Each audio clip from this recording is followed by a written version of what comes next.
특검이 손 놓고 있던 그 순간 홍장원 전 국정원 차장이 입을 열었습니다. 사실은 저도 협박받았습니다. 이 한마디에 전국이 뒤집혔는데요. 과연 누가 무엇으로 그를 협박했던 것인지 영상에서 직접 확인하시죠. 영상 시작하기 전 구독 부탁드립니다. 네, 조금 전 들어온 소식입니다. 2차 종합특검이 그동안 국정원의 계엄 가담 의혹을 수사해 왔는데 조금 전 국정원 고위직을 재판에 넘기기로 했다고 합니다. 홍장원 전 차장도 포함이 되어 있습니다. 연지환 기자를 전화로 연결하겠습니다. 연 기자, 전해주시오.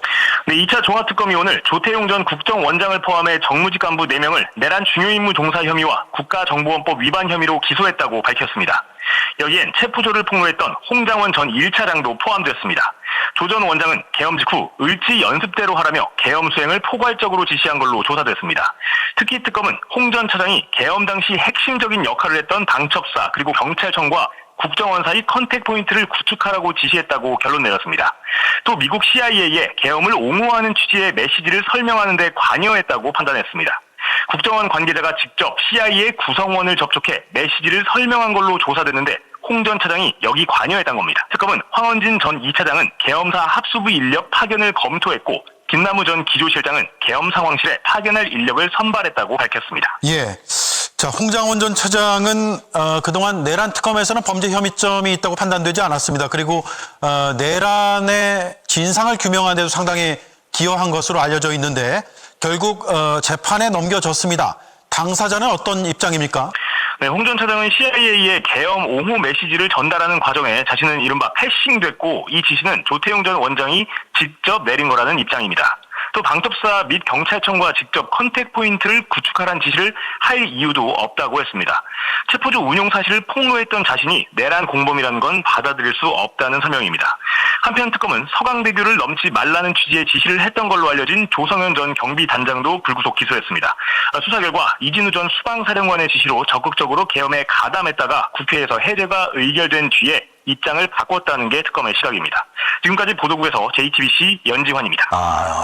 조금 전에 나왔다는 그 속보 때문에 잠시 옆으로 샜습니다. 두 번째 주제는 홍장원 차장에 대한 얘기입니다. 홍장원 차장, 결국 오늘 종합특검이 홍장원 차장하고요 조성현 대령이 두 사람을 내란 주요 임무 종사 혐의로 불구속 기소했습니다. 내란 주요 임무 종사인데 불구속 기소를 했다.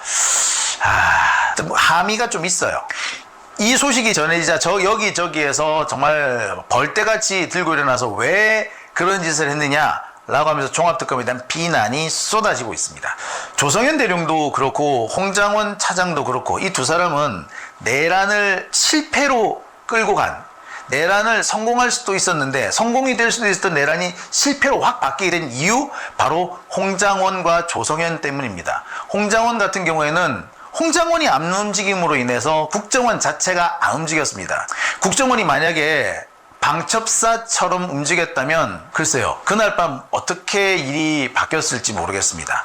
조성현 대령도 마찬가지입니다. 증원병력이었잖아요. 수방사 증원병력, 특전사 증원병력이 국회 여의도로 들어가지 않고 서강대교에서 대기하고 있는 상태가 됨으로써 국회에 이미 들어갔던 병력은 빠져나오고 국회에 추가로 투입될 병력은 들어오지 않고 오히려 언제든지 국방부로 갈 수도 있다라는 상황으로 전개가 되면서 두 사람은 내란을 실패하게끔 만든, 내란이 실패로 끝날 수 있게 만든 결정적인 공헌자입니다. 따라서 이 두 사람한테 어떠한 잘못이 있더라도 그 정도는 우리가 용서하고 묻어주고 가야 될 필요가 있는 거지. 왜 사람이란 게 그렇잖아요. 아니 종합특검 그 양반들, 그분들은 뭐 언제나 항상 올바른 길만 살아왔냐고. 인간은 늘 흔들리는 존재고 인간은 나약한 존재입니다. 유혹이 있고 위협이 있으면 흔들려요. 특히 내란의 밤, 쿠데타의 밤, 그날 밤에 어느 쪽에 쓸 것이냐 이거 쉽사리 결정하는 거 안 됩니다. 나 같은 사람이야 계엄 선포했다 그러면 이제 죽는 거지. 와 씨, 윤석열이가 나 아마 죽이려고 들었을 거야, 그죠? 윤석열이가 대검 중수부 과장 시절에 얼마나 찌질했는지 그 찌질한 걸 내가 얼마나 잘 알고 있고 실제로 방송에서 꽤 여러 차례 제가 나불나불 했거든. 죽이고 싶었을 거야. 예, 제가 그 얘기 했었죠. 제가 군번이 2개라는 얘기 제가 병군번, 그 병사로서 군번이 있고요. 장교로서 군번이 있습니다. 군번 2개가 있거든요. 제가 뭐 그 얘기를 윤석열이 이제 대검 과장, 부장검사 시절에 등산을 가는 길에 같이 얘기한 적이 있습니다. 검사들하고 기자들하고 등산을 자주 다녔어요. M3 산악회인가 뭔가 해가지고 한 4월부터 해가지고 한 10월 정도 사이에 등산을 갑니다. 7, 8월은 너무 더워서 안 가고, 그러니까 3, 4, 5, 6, 그 다음에 9, 10, 11, 막 요 정도, 아마 2-3달 정도씩만 갔다 와요. 뭐, 매월 3번째 주, 뭐 이 정도로 보면 되는데, 하여튼 그때 뭐 갑니다. 하여튼 뭐 가요. 한 달에 한 번씩 가. 근데 그렇게 등산을 가면은, 검사들하고 기자들하고 나란히 이제 산을 오를 거 아니야. 그러면 올라가면서 노닥노닥 이런저런 얘기들을 한단 말이야. 그 얘기를 하다가 이제 윤석열하고 얘기하다가 뭐 군대 얘기가 나왔어. 그래서 내가 이제 군번이 몇 개다, 2개다 이랬더니 윤석열이가 지는 군대 안 갔대. 그러니까 부동시라서 군대 안 갔대. 그래서 나는 군번이 2개입니다. 그랬더니 와 싸이와 똑같아 막 이러더라고. 진짜 아유 씨. 예. 하여튼 뭐 그러더라고. 그래서 그다음부터 저만 보면은 오 싸이하고 뭐 모임하네 맨날. 참 웃기죠. 웃기는 인간이었어요. 그죠? 예. 제가 그런 얘기를 막 이제 하고 다녔습니다. 찌질한 얘기.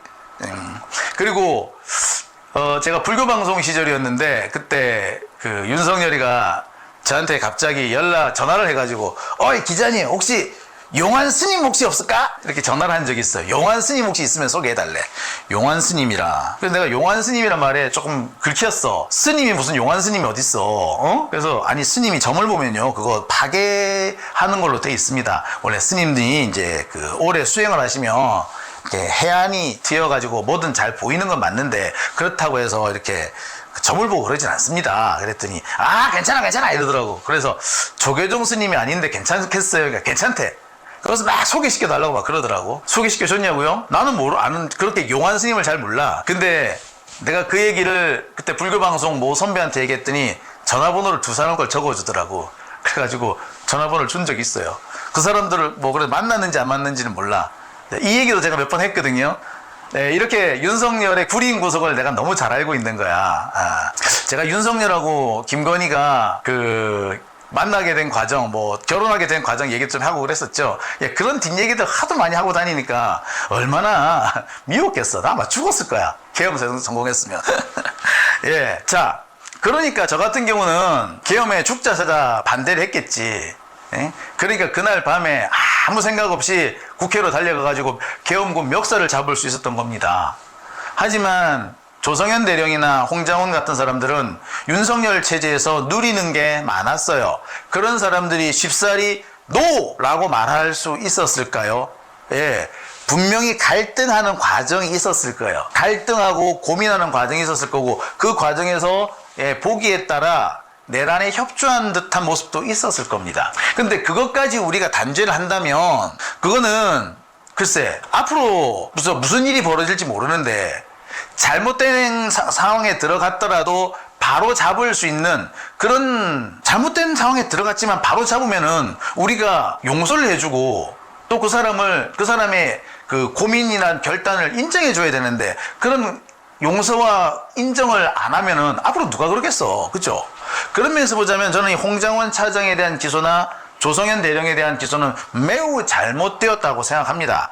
자, 그런데 지금 종합특검의 얘기가 조금 달라요. 종합특검에서 지금 얘기가 나왔는데 이 얘기를 들어보면은 이거 조금 고민스러운데 라는 대목이 나옵니다. 이게 왜 그런 얘기를 할 수밖에 없느냐면요.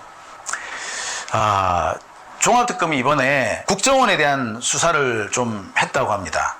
그러니까 이번에 보면은 종합특검이 기존 내란특검에서 수사하지 못했던 부분에 대한 추가 수사를 진행하는데 그 과정에서 새로운 사실들 몇 개가 나옵니다. 특히 국정원에 대한 부분인데 이게 어떤 거냐면요. 왜 국정원이 내란 다음 날 내란을 합리화하고 내란을 옹호하는 내용의 이런 보도 자료를 여러 나라에 뿌립니다. 외신들에 뿌리기도 하고 외국 공간에 뿌리기도 하고 외국 정보기관에 팍 뿌리기도 하고 막 그래요. 내란을 옹호하는 그런 자료들을 윤석열의 지시를 받고 뿌리는 거야. 이 부분에 대한 수사를 막 진행을 했어요.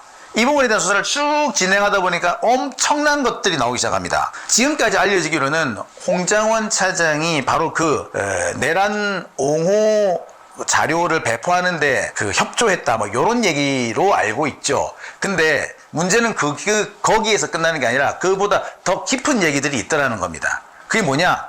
우리가 알기에 이번에 내란에 국정원이 거의 가담을 안 한 걸로 돼 있죠. 조태용 국정원장 그날 밤에 내란에 대해서 알게 됐다라고 하지 않습니까? 아무도 몰랐다라고 하잖아요. 자, 그런데 뭐 이번에 종합특검에서 수사를 해 보니까 국정원이 내란 이 계엄 상황을 모르지 않았다는 거야. 계엄이 며칠에 선포될 것이다까지는 몰랐는데 계엄이 조만간 선포되겠구나라는 상황까지는 알고 있었고 그에 대한 대비를 하고 있었다는 것이 확인됩니다. 적어도 석 달 전에 12월 달에 2024년 12월 3일 날 내란이 시작이 되죠. 그런데 이미 9월경에 7, 8월경에 이미 내란과 관련된 문서들이 작성되기 시작합니다. 계엄이 선포되면 이렇게 해야 한다. 계엄이 선포되면 우리가 대공수사권을 어떻게 하면 회복할 수 있다. 자, 그러기 위해서는 우리가 어디에 어떤 인력을 어느 정도 파견해야 된다. 이런 내용들이 있죠. 계엄이 선포되면 우리 이렇게 해야 돼. 라는 문서들이 집중적으로 만들어집니다. 이게 그냥 만들어집니까? 여러분, 이 얘기까지는 처음 들으셨죠? 그렇습니다. 그러니까 국정원이 내란이 일어날 거라는 거, 윤석열이가 계엄을 선포할 거라는 거 모르지 않았다고. 적어도 석 달 전부터 알고 있었고 그래서 준비도 하고 있었다라는 거야. 그렇죠. 솔직히 말씀드리면 우리도 윤석열이가 계엄할지도 모르겠는데 라는 낌새 오래전에 채섰지 않습니까? 2023년 10월 그러니까 한 해 전부터 이미 우리 대충 야 윤석열 얘 이러다 계엄 선포하는 거 아니야? 라는 의구심을 가졌었어요. 특히 국군의 날 행사를 매년 하잖아. 뭐 국군의 날 행사를 어떻게 매년 해? 에? 2022년에도 하고 23년에도 하고 24년에 또 하고 국군의 날 행사 원래 5년에 한 번 합니다. 그리고 특히 국군의 날 행사 중에 시가 행진 딱 5년에 한 번 해. 그 밖에는 다 어디 합니까? 계룡대에서 합니다. 계룡대 안에서만 국군의 날 행사를 해요. 밖으로 안 나와요. 근데 밖으로 끌고 나와가지고 국군의 날 행사하는 거 이거 되게 이례적인 거거든요. 근데 그런 행사를 매년 했어요. 누구나 그 상황에서 보면은 이 새끼 뭐 딴 생각하는 거 아니야? 윤석열 이 자식 계엄 생각하는 거 아니야? 예, 다들 그렇게 생각하고 있었죠. 나 같은 사람도 여러분과 저 같은 사람도 윤석열이 계엄하는 거 아니냐라고 눈치를 깠는데 국정원에서 못 깠겠어? 아니 국정원에서는 더 자세한 내용, 더 명확한 내용 근거들을 가지고 있었겠지. 아니 그리고 내란에 대한 준비, 계엄에 대한 준비, 계엄이 선포되면 이렇게 해야 된다는 문서들을 짝짝짝 만들 정도면 뭔가 통보를 받았다는 얘기죠. 단순히 분위기상 계엄이 선포되겠다가 아니라 뭔가 누구로부터인가 연락이 왔다는 얘기지. 더군다나 이 문서 작성이 특정한 한두 개 부서가 아니라 국정원 전 부서에 다 문서를 다 만들었어. 부서마다 문서를 다 만들었어. 계엄 대비 문서가. 계엄이 선포되면 요렇게 해야 된다. 계엄에 어떻게 대비한다가 아니라 계엄이 선포됐을 때 우리는 요렇게 해야 한다. 심지어 반정부 세력, 친북 세력들에 대해서 대대적인 단속, 그 다음에 그런 사람들에 대해서 그 신병 확보, 정보 수집, 요런 내용들까지 다 되어 있어요. 예. 실제로 그게 만들어졌다니까? 적어도 그래서 계엄이 선포되기 석 달 전에는 그 문서들이 서로 회람이 되고 있었어.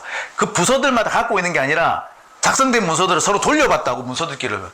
자, 무슨 거기도 총무과가 있을 거 아니에요. 총무과에서 만든 문서 전체가 돌려보고, 작전과에서 만든 문서 쫙 둘러보고, 대북 정보 1팀 쫙 만든 게 있으면 그 전체가 돌아보고 하는 거야. 예. 각 부서별로 계엄 관련 계획서를 싹 짜고 만들어진 계획서를 서로 통합을 해가지고 회람을 했단 말이야.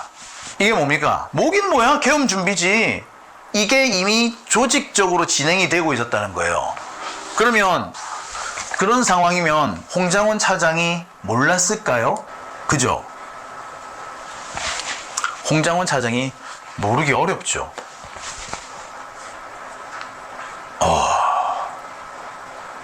자, 그러면 여기서 제가 관련된 근거 자료를 보여드리겠습니다. 오늘 이 윤건영 의원이죠. 윤건영 의원이 국회에서 기자회견을 엽니다. 이 기자회견을 통해서 이러한 내용들이 그대로 다 공개가 되거든요. 자, 관련된 내용 영상 자료, 동영상 자료가 있으니까요. 한번 보시고 계속 말씀 나눠보겠습니다. 윤석열 정부의 국정원은 12.3 불법 내란 훨씬 이전인 2024년 9월부터 계엄을 준비한 것으로 드러났습니다. 뿐만 아니라 불법 계엄 당일에는 사실상 전 부서에서 조직적으로 계엄에 가담한 사실을 최근 확인했습니다. 불법 계엄이 있었던 12월 3일보다 한참 전인 2024년 9월 윤석열 국정원은 계엄 상황 시 대공수사권 행사 가능 여부 검토라는 문건을 작성합니다. 검토 결과 국정원은 현 법령상 계엄사 파견은 가능하나 산하합동수사본부 파견은 불가하고 법률에 규정되어 있지 않은 경우 계엄 상황에도 수사권 행사는 불가하다면서 다만 대통령이 국가 보위를 위해 법률의 효력을 가지는 긴급 명령으로 수사권을 부여하면 가능할 수 있다고 명시했습니다. 문제는 작성 시점이 계엄 선포 무려 3개월 전이라는 것입니다. 왜 윤석열 국정원은 뜬금없이 누구도 상상하지 못했던 계엄 상황을 고려해서 수사권 행사 여부를 검토했을까요? 국정원이 미래에 벌어질 일을 점쟁이처럼 미리 알고 대비한 것일까요? 국정원 합리적 추론은 윤석열 국정원이 계엄 상황에 대비하려 준비해야 할 작업을 불법 계엄 선포 3개월 전부터 이미 하고 있었던 것이라 봐야 할 것입니다. 둘째, 윤석열 국정원이 불법 계엄 직후 전 조직을 동원하여 불법 내란에 가담을 하고자 시도했던 사실이 드러났습니다. 국정원이 군과 경찰 못지않은 내란 주요 임무 종사부처로 자처했던 사실이 뒤늦게 밝혀진 것입니다. 제가 1년 전 밝힌 국정원 땡땡국뿐만 아니라 국정원 다수의 부서에서 불법 계엄에 가담하기 위한 검토 보고서를 만들었음을 이번에 새롭게 확인했습니다. 대표적인 몇 군데 부서만 말씀드리겠습니다. 신원조사 담당 부서는 그날 밤 비상계엄화 신원조사 땡땡 운영 방향이라는 문건을, 방첩 담당 부서는 비상계엄 선포 해제 관련 방첩활동 강화 계획이라는 보고서와 비상계엄화 주요 업무 추진 방향이라는 보고서 2건을, 감찰 담당 부서는 비상계엄화 필수 수행 업무 검토라는 보고서를, 총무 담당 부서는 계엄령 선포 시 국정원의 역할이라는 문건을 작성했습니다. 이 문건들의 내용은 더 기가 막힙니다. 계엄의 지휘 감독을 위한 긴급 신원조사 의뢰가 급증할 수 있으므로 비상운영체제로 정한, 반정부 단체, 친북단체 등 주요 관찰 결과 등을 계엄사령부에 정기보고, 원내 유언비어 가짜뉴스 유포 등 암찰, 감행, 감찰 한다는 등의 내용입니다. 만약 당시 국회의 계엄 해제 의결이 조금이라도 늦었다면 국정원은 이런 계획들을 실행에 옮겼을 것입니다. 이 문서들이 의미하는 바는 그날 밤 윤석열 국정원이 부서를 가리지 않고 조직적으로 움직였다는 의미이기 때문입니다. 즉 그날 국정원은 지시에 따라 윤석열 불법 계엄에 복무할 몸과 마음의 준비를 하고 신발끈까지 묶고 출동 지시만을 기다리고 있었던 것입니다. 이런 밤 11시 30분에 있었던 조태용 원장 주재 정무직 회의에서 나온 지시라고 보는 것이 합리적 추론입니다. 그러면 셋째, 윤석열 국정원이 불법 계엄의 조직적 실행 직전까지 갔던 증거는 또 있습니다. 우선 위의 문서 중 특정 문서는 부서 내 검토에 거친 것이 아니라 전 부서 고위직까지 보고되었습니다. 대표적인 것이 국정원 총무 담당 부서의 보고서입니다. 계엄 선포 시 국정원의 역할이라는 이 제목의 보고서는 각 부서장의 보좌관들에게 배포되었습니다. 사실상 국정원 조직 전체에게 일종의 불법 내란의 지침이 하다되었다고 봐야 할 것입니다. 넷째, 윤석열 국정원은 실제 계엄사 파견 인원을 선발하는 등 모든 준비를 마쳤을 뿐 아니라 국회 계엄 해제 이후에도 합참 상황실에 인력 파견 준비 상황까지 보고했습니다. 파견 인력 4명이 선발된 시점은 국회 계엄 해제 의결로부터 40여 분이 흐른 후였습니다. 즉 심지어 합참의 인력 파견을 준비 중이라는 연락까지 했다고 합니다. 자, 정리를 한번 해볼게요. 그러니까 내란이 실행되기 석 달 전 2024년 9월에 국정원에서는 이미 계엄에 대한 준비가 끝나 있었다라는 거고, 계엄에 대한 준비를 하기 위해서 각종 계획서들이 다 마련이 되어 있었다. 그래서 그 중에는 계엄하에서 국정원이 어떤 역할을 해야 되는가, 자, 그리고 계엄하에서 신원조회와 관련된 것이 급증할 수 있는데 이거 어떻게 처리할 것인가, 자, 방첩 활동을 해야 되는데 이 방첩 활동은 어떤 부분을 중점으로 할 것인가, 또한 자, 관련된 내용들을 계엄사에 어떻게 보고할 것인가. 그러기 위해서 계엄사에 보고하기 위해서 인력을 파견을 해야 되겠죠. 인력 파견 누가 몇 명쯤 가느냐까지 다 정해놨었다라는 거 아닙니까? 그리고 실제로 계엄이 선포됐을 때 그 관련된 문서들을 쫙 회람하면서 자, 봐! 이렇게 하면 돼! 했다는 거 아니에요. 이거는 그냥 진행되지 않습니다. 이거 국정원 차장이 모를 리가 없고 국정원 차장이 개입을 안 했을 수가 없어요. 그렇다면 여기에서 홍장원 차장이 어떤 역할을 했으며 그 당시에는 어떠한 생각이었는지를 충분히 소명을 해야 되는 겁니다. 자, 물론 그 와중에서도 홍장원 차장이 할 수 있는 얘기, 글쎄 저는 몇 가지 또 그래도 좀 생각이 좀 홍장원 차장 쪽에 좀 유리한 생각이 좀 들긴 해요. 그렇다면 홍장원 차장은 국정원에서 어떤 준비가 되고 있는지를 다 알면서도 그러면서도 내란에 가담을 안 했다는 얘기 아니야. 그리고 오히려 내란이 실패로 끝나도록 행동을 했다는 거잖아. 국정원에서 사전 준비가 되고 있다는 걸 알면서도 내란의 반대편에 섰다고, 내란을 반대했다고. 그러면 그거 역시 오히려 평가받아야 될 대목이 아닐까 생각할 수 있어요. 그죠? 오히려. 하지만 한편으로 보자면 내란에 가담을 하기는 했다. 그것이 소극적이었을지언정 하기는 했다. 라고 볼 여지는 충분히 있죠. 그리고 또 한 가지는 홍장원을 기소를 해야만 다른 사람들을 기소할 수가 있어요. 당장 조태용을 추가 기소할 수가 있죠. 뿐만 아니라 지금 국정원에 그 가담을 했던 사람들 있죠. 그 사람들에 대한 기소가 다 진행될 수 있습니다. 홍장원을 기소해야지 그 밑에 있는 뭐 과장들, 부장들, 과장들, 뭐 일반 그 실무자들까지 다 기소할 수 있는 거예요. 나중에 그 홍장원은 내란을 막은 공로가 있으니까 그래 처벌을 면해준다. 뭐 이렇게 할 수는 있어요. 지금 특검법에 그런 내용이 있거든요. 수사에 협조한다거나 뭐 이렇게 했을 경우에는 처벌을 감하거나 뭐 면제해 줄 수 있다는 그런 대목이 있어요. 기소를 면해 줄 수도 있고 막 그래요.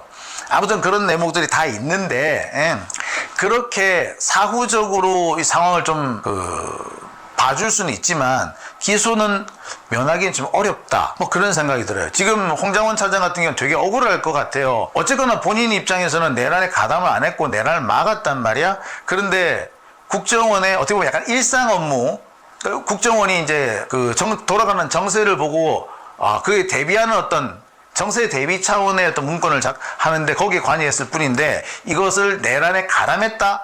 아니 나는 실제 내란에는 가담을 안 했단 말이야. 내란 준비를 하는데 그래 내가 힘을 보탰다 쳐. 하지만 나는 내란에 가담할 의사가 없었어. 그렇게 볼 수도 있어요. 하지만 내란에 가담을 해서 많은 일을 했던 사람들, 그 사람들을 기소를 하기 위해서는 어떻게 보면 약간 불가피한 면도 솔직히 배제를 못합니다. 자, 어떻습니까? 고민 좀 되시죠? 홍장원 차장이 억울하겠다라는 점에서는 저 역시 동의하고 여러분들도 동의하실 것 같은데 한편으로 보자면 그래 이거 어쩔 수 없는 부분도 있기는 있겠네 라고 보실 수 있는 거죠. 자, 그렇습니다. 지금 홍장원 차장이 이번에 기소된 대목은 그 대목이에요. 단순히 지금까지 알려지기로는 외국 정부라든지 외국 정보기관, 대사관 등의 내란을 옹호하는 자료를 배포했다. 여기에 가담했다. 이런 얘기들, 그런 얘기, 그것 때문에 기소가 된 걸로 알려져 있습니다만, 전체적인 흐름을 보면, 내란 옹호 문건의 국외 배포, 이 부분은 좀 지엽적인 거고, 전체적으로 봤을 때 내란 준비 과정, 국정원의 내란 준비 과정에 가담을 했다 혹은 지휘를 했다 요렇게 볼 수 있는 대목 때문에 기소가 됐다 요렇게 보시면 됩니다. 그러니까 견해가 다르실 수는 있을 것 같아요. 하지만 왜 기소가 됐는지 이해가 되는 측면도 있는 거죠. 오늘 윤건영 의원의 이런 발표를 보셨는데요. 사실 윤건영 의원도 홍장원 차장을 좀 옹호하고 그동안 좀 협조해주는 그런 입장이었지 않습니까? 변론해주는 그런 입장이지 않습니까? 그랬던 윤건영 의원이 오늘 이런 발표를 했다라는 거는 또 그만한 또 사정이 있지 않겠는가라고 생각이 드네요. 앞으로 이 사안에 대해서 우리가 좀 더 차분하게 좀 지켜볼 필요는 있는 것 같습니다. 그렇다고 해서 홍장원 차장이 나쁜 사람이다 라고 보기는 또 어려워요. 아까도 말씀을 드렸듯이 공무원입니다. 고위직 공무원이에요. 더군다나 내란이 어떻게 준비되는지 어느 정도 아는 공무원입니다. 그런 사람이 내란의 반대편, 내란을 반대하고 내란을 저지하는 편에 쉽사리 설 수 있는 거 아닙니다. 그런 점 생각해보면 이번에 몇 가지 논란거리가 있다 하더라도 이번에 기소된 사안이 비록 팩트가 맞다고 하더라도 홍장원 차장을 폄훼할 수 있는 상황은 아니다라고 생각이 듭니다. 앞으로 좀 지켜봐야 될 것 같아요.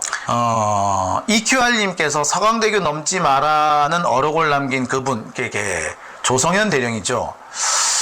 저는 조성현 대령 같은 경우는 조금 더 억울한 것 같아요. 처음에 국회에 병력이 투입될 때 당연히 조성현 대령이 투입이 됐겠죠. 그래서 처음에는 병력들 투입했고 병력들 지휘를 했을 겁니다. 근데 보면 볼수록 이상하지 않았겠어요? 이거 아무래도 이상한 거예요. 처음에는 못 모르고 갔는데 점점 이상하니까 병력을 뒤로 뺀 거잖아요. 그런데 초반에 판단 착오 때문에 병력을 가담을 했던 그 부분을 과연 우리가 단죄를 할 수 있을까? 그리고 단죄하는 게 과연 옳을까라는 생각이 들어요. 군인입니다. 특전사 군인이에요. 명령에 살고 명령에 죽는 사람들입니다. 그런데 그런 사람들이 명령을 받았으면 일단 시행을 하고 볼 거거든요. 근데 가보니까 이거 이상하다. 그러면 아마 그 시간 동안 상당히 갈등하는 시간이 있을 거예요. 어쩔 수 없이 명령이 내려왔으니까 명령을 이행하긴 하는데 얼마나 머릿속은 복잡했을까요? 갈등하는 시간이 있겠죠. 그 갈등하는 시간이 끝나서 결론이 나왔으면은 내란의 가담을 중단하는 거잖아요. 이런 사람들까지 우리가 처벌을 해야 될까? 저는 그런 점에서 좀 의문이 남습니다. 좀 그래요. 납시님께서 홍장원이 무죄면 조직 전체가 무죄가 될 수도 있어요. 그럴 가능성도 있습니다. 그러니까 유죄이나 나중에 생각을 바꿔서 내란을 반대하고 내란을 막는 쪽에 섰기 때문에 처벌하지 않는다. 요렇게 처벌을 면한다. 요런 식으로 판결을 내는 게 사실은 맞죠. 그죠?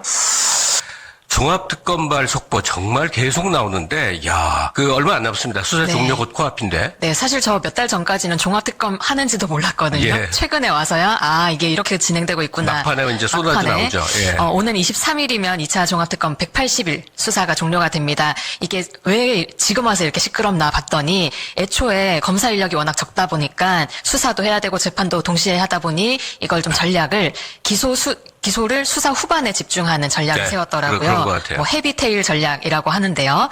실제로 지난주에만 18명 재판에 넘겼고 어제도 내란 관련 인사들 줄줄이 기소를 했습니다. 그런데 어제 뉴스를 좀 보면 눈에 띄는 게요. 12.3 비상계엄의 진상을 밝히는 데 기여했다고 우리가 알고 있던 인물들이 내란에 가담했다는 혐의로 재판에 넘겨진 거예요. 그래서 좀 뭐지 싶은 대목들이 있었는데 대표적인 인물이 서강대교 넘지 말라고 지시했던 조성현 전 수도방위사령부 제1경비단장입니다. 그러게 말이에요. 조성현 대령 같은 경우는 내란의 영웅이다 해서 국가 훈장까지 받은 사람이거든요. 감춰진 뭐가 있는지 그건 모르겠는데 그냥 막 종합특검이 무슨 이상한 정치적 흉계가 있다고는 전혀 생각지 않는데 다른 게 있나요? 네, 일단 인물을 좀 보자면요. 서강대교 회군 주인공이죠. 그렇죠. 계엄 당일에 이진우 당시 수방사령관이 국회로 진입해서 의원들 끌어내려라 라는 취지의 지시를 내렸고 처음에는 이 지시를 휘하 부대에 전달을 했어요. 그러다가 후속 병력에는 서강대교 넘지 말라라고 했는데 그래서 말씀하신 것대로 국방부에서 보국훈장 3일장까지 수여를 했어요. 그런데 종합특검이 수사를 해보니 처음부터 계엄을 거부한 게 아니라 계엄에 적극적으로 가담하다가 그렇죠. 국회에서 계엄해제 요구안이 가결된 뒤에야 태도를 바꿨다고 본 겁니다. 그러니까 처음에는 기계적으로 상관의 말을 따랐어요. 군인이니까. 가만히 지켜보니까 이건 아닌데 더구나 국회에서 계엄 해제까지 했어. 그러니까 신념에 따라 행동을 한 것 같은데. 근데 종합특검은 왜 판단을 달리했어요? 조 전 단장이 부대에 진압봉을 챙겨서 국회에 투입하라라는 취지로 지시했다는 진술을 받았고요. 계엄 당일에 이진우 전 사령관으로 추정되는 인물과 통화하면서 충성, 계속 작전하겠습니다라고 말한 녹음 등을 확보했다고 해요. 그러니 적극적으로 가담한 게 아니냐 이렇게 판단한 것 같습니다. 이런 건 진짜 판단이 어렵네요. 그리고 이 법적 판단을 하는 쪽하고 우리 일반인들이 생각하는 게 오차가 날 수는 있거든요. 근데 섬세하게 좀 따져봐야 될 것 같은데. 재판에서 따져봐야겠죠. 더 이상한 거. 홍장원 차장. 국정원 제1차장. 이 홍장원 차장이 기소가 됐는데 야, 이건 너무나 의외다. 그렇죠. 네, 네. 12.3 계엄 직후에 윤석열의 정치인 체포 지시를 폭로했던 인물이잖아요. 그럼요. 국회 상임위 와가지고. 네, 와서 조목조목 그때 그 네. 좋은 목소리로 정보위에서 네. 처음에는 이제 나올 수가 없으니까 누구죠? 그때 김병기 맞아요. 그 양반이 나와갖고 하여튼 그 과정이 쭉 기억이 났는데 이분이 기소가 돼요. 예, 그동안은 내란 진상규명의 핵심 내부 고발자로 우리가 인식해왔는데, 예. 그런데 특검은 홍 전 차장이 계엄 당시에 국정원, 방첩사, 경찰청 사이에 연락 체계를 구축하도록 지시를 했고, 미국 CIA에 계엄을 옹호하는 취지의 메시지를 전달하는 과정에도 관여했다라고 판단을 했습니다. 예. 내란 중요 임무 종사 혐의고요. 국정원에서 이분 말고도 조태용 전 국정원장 비롯해서 전직 고위 간부 4명도 함께 재판에 넘겨졌습니다. 예, 소위 옥석을 가른다 표현 쓰잖아요. 이 경우에 참 섬세한 이게 필요한데 일단 종합특검은 그물에 걸리는 건 다 이제 잡고 일단은, 보자 뭐 이런 것 같아요. 근데 수사는 거의 다 끝나가는 거죠. 네, 그런데 이게 완전히 끝이라고 할 수 없는 게요. 예. 특검이 시간 안에 끝내지 못한 수사를 다른 수사기관으로 넘겨서 좀 계속 이어가게 될 것 같습니다. 대표적인 게 노상원 수첩입니다. 종합특검은 이거를 내란 목적 살인 예비 음모 혐의로 네, 보고 있거든요. 이름만 들어도 무시무시하잖아요. 그럼요. 이게 중요한 수사인데 남은 수사기간이 나흘밖에 안 되다 보니까 특검이 이 사건을 경찰청 국가수사본부에 넘겨서 수사를 계속하도록 좀 지시할 상황이라고 합니다. 그러니까 이번 주는 종합특검이 지난 180일 동안 쭉 진행하던 수사와 수사를 기소와 이첩이라는 형태로 한꺼번에 정리하는 마지막 일주일이 되겠습니다. 예. 근데 법조계 일각에서는요, 이렇게 시한을 둔 특검을 애초부터 하지 말고, 상설 기구를 만들어서 그냥 뿌리까지 다 뽑도록, 시한 없이 무한대로 했었어야 되는 거 아니냐, 그런 얘기들 좀 해요. 시간에 쫓기다 보면 또 문제가 그러니까 생길 수 말이에요. 있으니까요.